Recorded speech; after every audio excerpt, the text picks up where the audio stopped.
Hello everyone, আমি ঈশানী চলে এসেছি একটা ছোট্ট মিনি ব্লগ নিয়ে। আর দিনটা ছিল হচ্ছে দাদার জন্মদিন।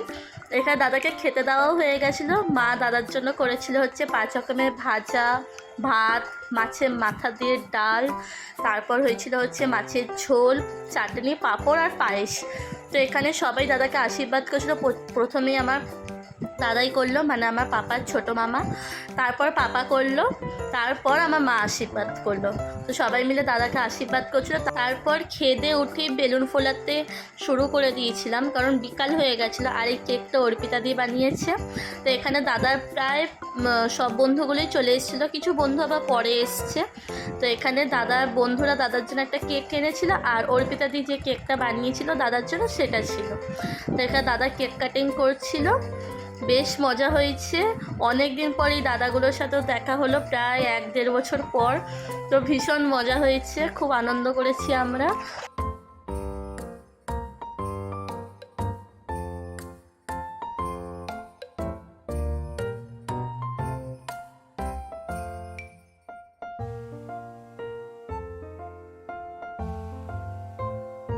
কেক কাটার পরেই আমরা চলে গেছিলাম হচ্ছে নতুন বাড়িতে, যেহেতু এখন আমাদের পুরনো বাড়িতে বসার জায়গা নেই। তো আমার জন্মদিনের বেলাতেও তাই করেছিলাম, আমার বন্ধুগুলোকে নিয়ে আমরা নতুন বাড়িতে চলে এসেছিলাম। তো তখনও দাদার জন্মদিনে তো তাই করেছি, দাদার সব বন্ধুগুলো আর আমরা সবাই মিলেই চলে এসেছিলাম নতুন বাড়িতে। তো খুব গল্প হচ্ছিল সেখানে। আর এই মুহূর্তটা অনেকই স্পেশাল দাদার জন্য। তো ও বাইক কিনেছে, তো ওখান থেকে কেকটা দিয়েছিল কাটার জন্য। তো দেখো, ও বুলেট কিনেছে। তো ভীষণ সুন্দর হয়েছিল দেখতে। দাদা বন্ধুরা সবাই মিলে গেছিলো, তো তারাই ভিডিও করেছে। আর যখন ও পুজো করে বাড়িতে নিয়ে এসছে, তখন এই ভিডিওটা আমি করেছি। আর দেখো পুরো ভিজে গেছে, কারণ ভীষণ বৃষ্টি হচ্ছিল।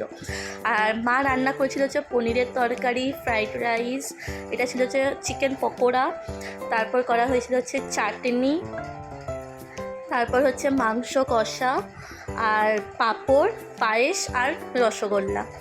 তো এই ছিল হচ্ছে দাদার জন্মদিনের মেনু। সবই মা একার হাতে করেছে, আমরা কেউই হেল্প করিনি। মা হেল্প করতে দেয়ও না, ছোটোখাটো মা হেল্প করতে বলে ওগুলো করে দিই।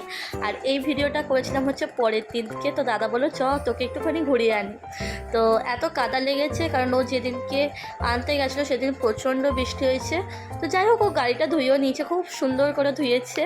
তো চলো টাটা।